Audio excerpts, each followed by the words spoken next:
Hello friends, welcome. My self Neetu. आज हम topic करने वाले हैं केंद्र राज्य प्रबंध एवं आपातकाल। ये जो टॉपिक है इसमें हम बात करेंगे कि जो केंद्र है, जो राज्य है, उनके बीच में क्या रिलेशन है, और आपातकाल वगैरह के बारे में भी थोड़ा बहुत क्वेश्चन है जिनको हम यहाँ पर क्वेश्चन जो है वो कवर करने वाले हैं। ठीक है, तो चलिए फिर स्टार्ट करते हैं। तो यहाँ पर हमारा जो पहला क्वेश्चन आता है वो आता है कि मूल संविधान में संघ सूची में, ठीक है, मूल संविधान में संघ सूची में 97 विषय थे। अब उनकी जो संख्या है वो कितनी है। आपको पता है कि हमारे संविधान में बहुत सारे विषय यानी कि बहुत सारे सब्जेक्ट रखे गए हैं जिनको अलग अलग सूची में रखा गया है। एक संघ सूची होती है, राज्य सूची होती है, समवर्ती सूची होती है। ठीक है, तो इसी में आपसे स्पेशली तौर पे जो है पॉइंट आउट जो किया गया है वो संघ सूची के बारे में पूछा है कि पहले जो थे इसमें 97 विषय थे संघ सूची में, लेकिन अब कितने हैं बताइए। ठीक है, तो पहला ऑप्शन हमारे सामने आता है 94, 96, 97 और 99। बताइए इसका राइट आंसर बताइए।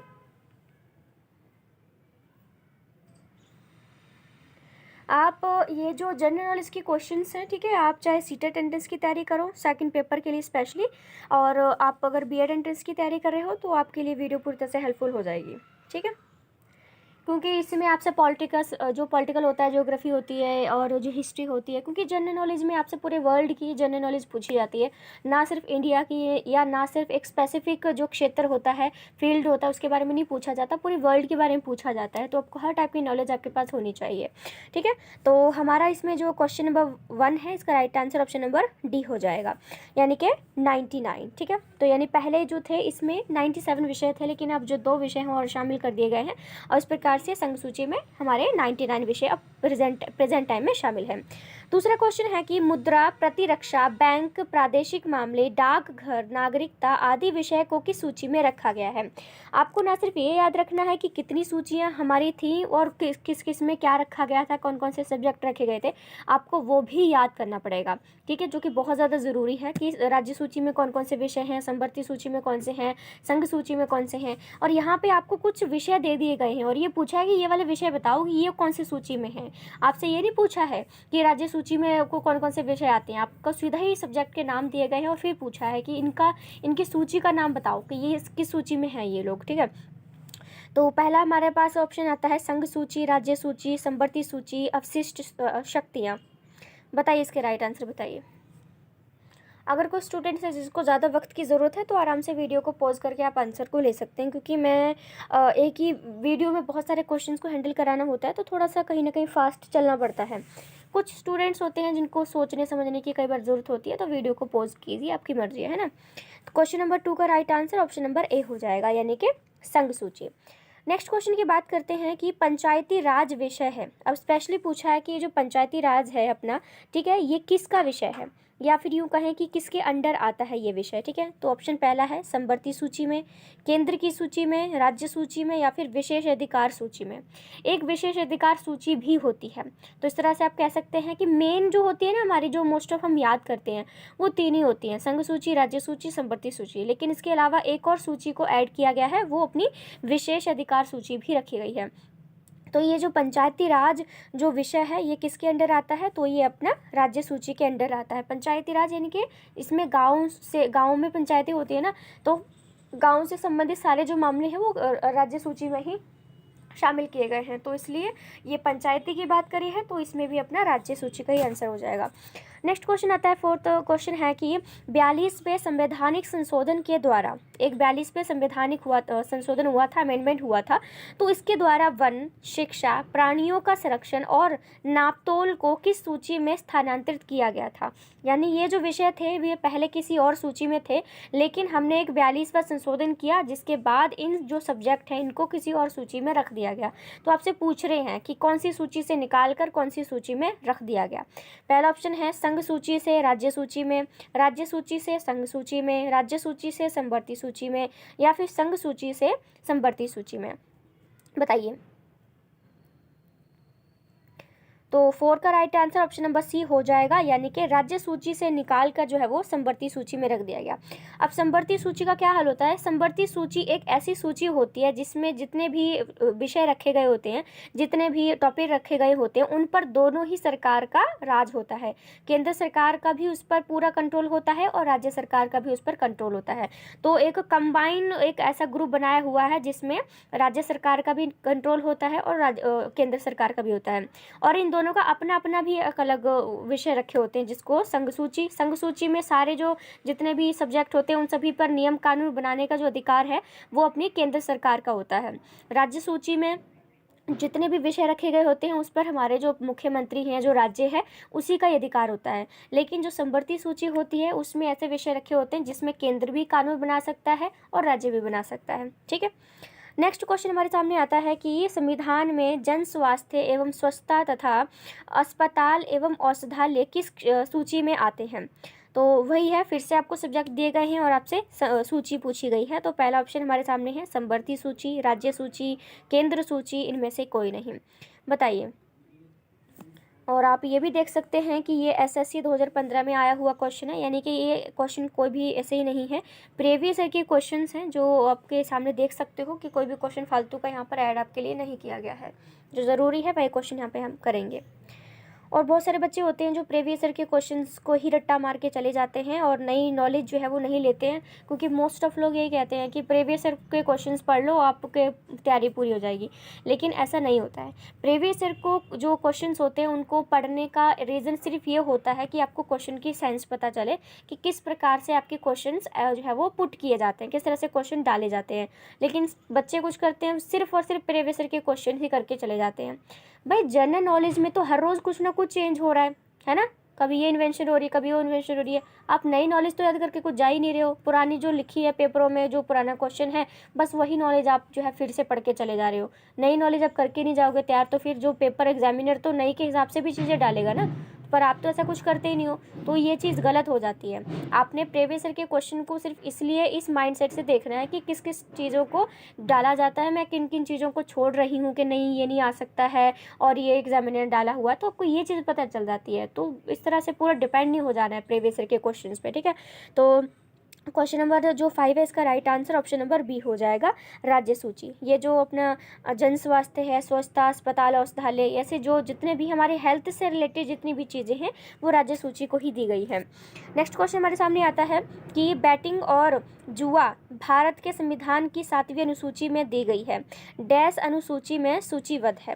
तो इन्होंने बोल के रखा है कि ये हमारी 7वीं अनुसूची में है, लेकिन ये कौन सी सूची में? क्या ये संघ सूची में है, राज्य सूची में है, विश्व में है, या फिर संवर्ती सूची में है? तो इसका right answer option number B हो जाएगा कि ये भी अपनी राज्य सूची में ही शामिल है।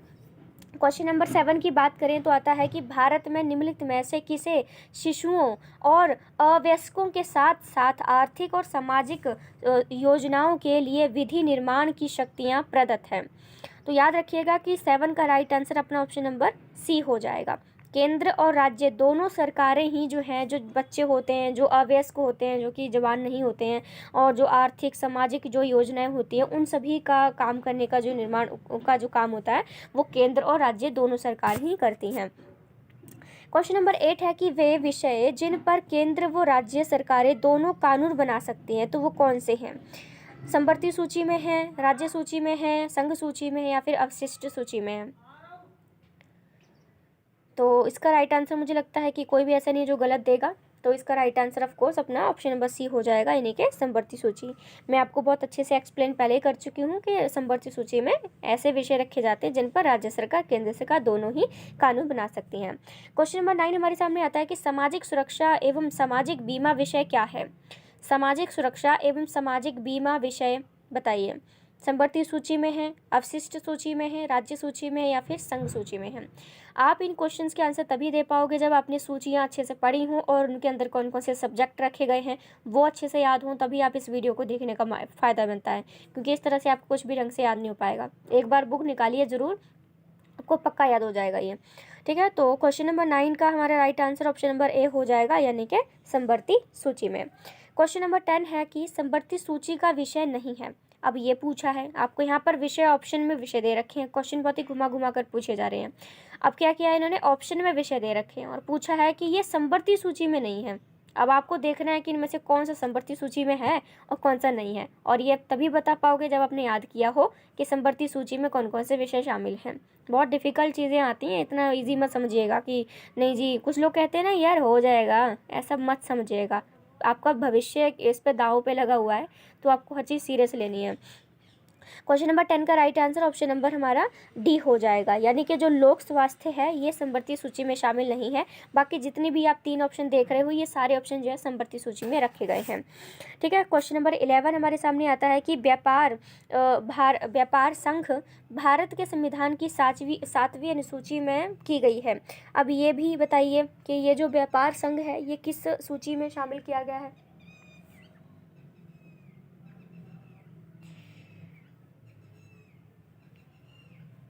तो क्वेश्चन नंबर 11 का राइट आंसर हमारे सामने हो जाएगा ऑप्शन नंबर डी, यानी कि समवर्ती सूची। क्वेश्चन नंबर 12 की हम बात करते हैं कि भारतीय संविधान के अंतर्गत अवशिष्ट अधिकारों का अर्थ क्या है। कुछ अवशिष्ट अधिकार भी होते हैं। अवशिष्ट अधिकार में वे सारे विषय आते हैं जो कि ऊपर के तीनों जो सूची है उसमें इनको शामिल करना सही नहीं समझा गया था या उनको शामिल नहीं किया गया है। ठीक है, तो ऑप्शन हमारे सामने पहला आता है कि अंतर्राष्ट्रीय मामलों से संबंधित अधिकार, अंतर्राष्ट्रीय आपात स्थिति से संबंधित अधिकार, अधिकार जिनका प्रयोग केंद्रीय सरकार और राज्य दोनों द्वारा किया जाता है, अधिकार जिनको केंद्रीय सूची, राज्य सूची और समवर्ती सूची में स्पष्ट रूप से शामिल नहीं किया गया है। तो मैं आपको इसका आंसर बताती हूँ। इसका आंसर है ऑप्शन नंबर डी, यानी कि ये जो अपनी अवशिष्ट अधिकार है ना, इनका हमें अर्थ बताना है। तो इस अवशिष्ट अधिकार का मतलब होता है कि वे सारे अधिकार जिनको केंद्रीय सूची, राज्य सूची और समवर्ती सूची में स्पष्ट रूप से शामिल नहीं किया गया है, जो मैं आपको पहले ही बता चुकी थी कि इनको ये अवशिष्ट अधिकार वे अधिकार होते हैं जो कि ऊपर की जो तीनों सूचियां हैं, राज्य सूची, समवर्ती और संघ सूची, उनमें इनको शामिल नहीं किया गया होता है। तो उन सभी को विशेष अधिकार में रखा जाता है, विशेष या फिर अवशिष्ट अधिकार में रखा जाता है। क्वेश्चन नंबर हमारे सामने 13 आता है कि भारतीय संविधान में अवशिष्ट शक्तियाँ किसमें निहित हैं। कुछ क्वेश्चंस के आंसर मैं आपको पहले से ही नॉलेज में दे रही हूँ। अगर कोई मुझे ध्यान से सुन रहा होगा तो अगले क्वेश्चन को अच्छे से अटेम्प्ट कर पा रहा होगा वो। ठीक है, तो क्वेश्चन नंबर हमारा 13 है कि भारतीय संविधान में अवशिष्ट शक्तियाँ किसमें निहित हैं। भारतीय संविधान में अवशिष्ट शक्तियाँ किसमें निहित हैं। पहला ऑप्शन हमारे सामने है राष्ट्रपति, राज्य, केंद्रीय मंत्रिमंडल, संसद। तो याद रखिएगा कि भारतीय संविधान में जो अवशिष्ट शक्तियां हैं वो किसके अंडर आती हैं, तो ये हमारे संसद के अंडर आती हैं। ठीक है, तो ये जो अवशिष्ट शक्तियां जितने भी इसके अंदर विशेष जितने भी सब्जेक्ट आते हैं उन सभी की जो देखभाल है वो संसद ही काम करती है उनकी देखभाल करने का। क्वेश्चन नंबर 14 हमारे सामने है केंद्र तथा राज्य के मध्य शक्तियों के वितरण के लिए, मतलब केंद्र और राज्यों के बीच में शक्तियों का बंटवारा करने के लिए भारत का संविधान 3 सूचियों को प्रस्तुत करता है। निम्न में से कौन से 2 अनुच्छेद शक्तियों के वितरण को विनियमित करते हैं। अनुच्छेद 4, 5, 56, 57, 141, 142, 145, 146, मतलब दोनों के साथ में होनी चाहिए वो। तो इसका right answer option number D हो जाएगा, यानी कि ये। ठीक है, ये जो अनुच्छेद है 245 से 246 ये राज्य और केंद्र सरकार के बीच में शक्तियों का बंटवारा करता है। क्वेश्चन नंबर 15 है कि भारत के संविधान से संबंधित निम्नलिखित युग्मों में से कौन सा सही सुमेलित नहीं किया गया है। यहाँ पर आपको ये चीज़ देख सकते हो, आपके ये इस तरह से बोला है और आपको यहाँ पर मैच किया गया है। वन के आगे संवर्ती सूची लिखा है, शेयर बाजार के आगे संवर्ती सूची लिखा है, डाक घर के आगे जो है वो डाक बचत घर के आगे बैंक के आगे संघीय सूची लिखा है। ठीक है, लोक स्वास्थ्य के आगे राज्य सूची लिखा है। तो इन्होंने ये पूछा है कि इनमें से कौन है जिसको गलत मैच किया गया है। जो इस तरह से आमने सामने लिखे हैं उनमें से सब ठीक नहीं है, एक है जिसको गलत ही मैच कर दिया गया है और वो मैचिंग हमारे बी की गई है। जो शेयर बाज़ार है ये समवर्ती सूची में शामिल नहीं है। अब आप मुझे कमेंट करके बताओगे कि जो शेयर बाज़ार जो विषय है, पढ़ के या कहीं से भी सर्च करके मुझे कमेंट करके बताओगे कि जो शेयर बाज़ार है ये कौन सी सूची में है। पर इतना यहाँ पर हमको क्वेश्चन में बताया गया है कि ये समवर्ती सूची में तो बिल्कुल भी नहीं है, बस आपको बताना है कि कौन सी सूची में है। नेक्स्ट क्वेश्चन की बात करते हैं। 16वां प्रश्न मेरे सामने है, क्षेत्रीय परिषदों का सृजन हुआ है। जो क्षेत्रीय परिषद होते हैं उनका सृजन कब हुआ था? ठीक है सर, किसके द्वारा हुआ था? संविधान के द्वारा, संसदीय कानून के द्वारा, सरकारी संकल्पों के द्वारा, राष्ट्रीय विकास परिषद के द्वारा? ये बताइए आप।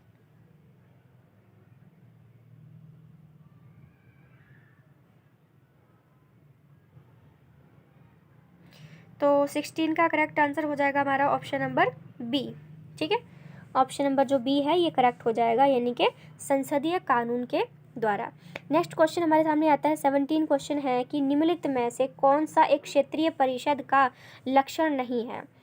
पहला ऑप्शन है हमारा, यह एक संवैधानिक संस्था है। दूसरा है, 5 क्षेत्रीय परिषदों की स्थापना राज्यों के पुनर्गठन अधिनियम 1956 के अंतर्गत की गई थी। सी है, यद्यपि चंडीगढ़ राज्य नहीं है फिर भी यह क्षेत्रीय परिषद में शामिल किया गया है। यह एक परामर्शदात्री संस्था है। तो याद रखिएगा, जो क्षेत्रीय परिषद होती है ना, तो जो क्षेत्रीय परिषद है वो एक संवैधानिक संस्था है। याद रखिएगा, कोई ऐसी वैसी नहीं है। क्या है? ये एक संवैधानिक संस्था है। नेक्स्ट क्वेश्चन हमारे सामने आता है कि निम्नलिखित में से कौन अंतर्राज्यीय परिषद गठन करने के लिए अधिकृत है? मतलब इन चार ऑप्शन में से वो कौन है जो कि अंतर्राज्यीय परिषद का गठन करता है? संसद करती है, राष्ट्रपति करता है, लोकसभा के सदस्य करते हैं, या फिर प्रधानमंत्री करता है? तो याद रखिएगा कि इसका right answer option number B हो जाएगा। इसका जो गठन है हमारा अंतर्राज्यीय परिषद का, वो राष्ट्रपति के द्वारा ही किया जाता है। क्वेश्चन नंबर 19 है कि एक अंतर्राज्यीय परिषद की स्थापना की जा सकती है। एक जो अंतर्राज्यीय परिषद है उसकी स्थापना किसके द्वारा की जा सकती है? संसद के द्वारा, राष्ट्रपति के द्वारा, राष्ट्रीय विकास परिषद के द्वारा, या फिर क्षेत्रीय परिषद के द्वारा? तो इसका राइट आंसर क्या हो जाएगा? ऑफ कोर्स इसका राइट आंसर भी ऑप्शन नंबर बी हो जाएगा। यानी कि 18वां और जो 16वां आप यहाँ पे देख रहे होगे कि 18 और 19 क्वेश्चन जो है वो एक ही सेम क्वेश्चन है, बस थोड़ा सा इधर उधर घुमा फिरा के ऑप्शन में चेंज किया गया है। अब ध्यान से पढ़ोगे तो आप एक ही नॉलेज से 2 क्वेश्चन आराम से ठीक कर सकते हो। तो आपको ध्यान से क्वेश्चन को भी देखना है। क्वेश्चन नंबर 20 है कि अंतर्राज्यीय परिषदों का निर्माण स्रोत क्या है? जो अंतर्राज्यीय जो परिषद होती हैं उनका निर्माण स्रोत क्या है? पहला है संवैधानिक, संसदीय कानून, योजना आयोग की अनुशंसा, मुख्यमंत्री सम्मेलन द्वारा स्वीकृत संकल्प। तो 20 का right answer option number A हो जाएगा कि जो हमारी अंतर्राज्यीय परिषद का जो निर्माण होता है ना, ठीक है, वो संवैधानिक होता है। ठीक है, 21 क्वेश्चन हमारे सामने, भारतीय संविधान का कौन सा भाग केंद्र और राज्यों के बीच में, ठीक है, कौन सा भाग है जो कि केंद्र और राज्य के बीच वित्तीय संबंधों का वितरण करता है? भाग 10, भाग 11, भाग 12 या भाग 13? तो इसका right answer option number C हो जाएगा, यानी कि जो भाग 12 है ये करता है। क्वेश्चन नंबर नेक्स्ट 22 की बात करें तो ये हमारे सामने लिखा है कि भारत के संविधान में किस अनुच्छेद में कर यानी कि टैक्सों को केंद्र द्वारा लगाया गया और एकत्रित किया जाता है, लेकिन केंद्र और राज्य के बीच वितरित किया जाता है? यहाँ पर भी एक इस तरह की भी चीज़ है कि कुछ टैक्स लगाते हैं जिसमें केंद्र सरकार टैक्स लगाता है, लेकिन जब वो जितना भी टैक्स इकट्ठा होकर आता है उसमें बंटवारा दोनों का होता है, केंद्र को भी मिलता है और राज्य को भी मिलता है। तो इसमें अनुच्छेद बताना है आपने, तो बताइए 22 का राइट आंसर बताइए।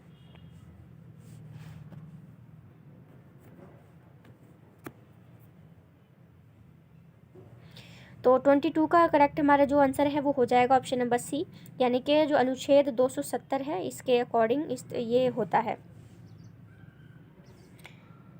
ओके, नेक्स्ट क्वेश्चन है 23 क्वेश्चन है हमारे सामने कि केंद्र सरकार और राज्यों के बीच आर्थिक संबंधों की विवेचना की गई है, किस अनुच्छेद के अंतर्गत की गई है? अब ये अनुच्छेद भी हैं जो आपको पता होनी चाहिए, क्योंकि देखो भाई जनरल नॉलेज में तो कुछ भी पूछा जाता है।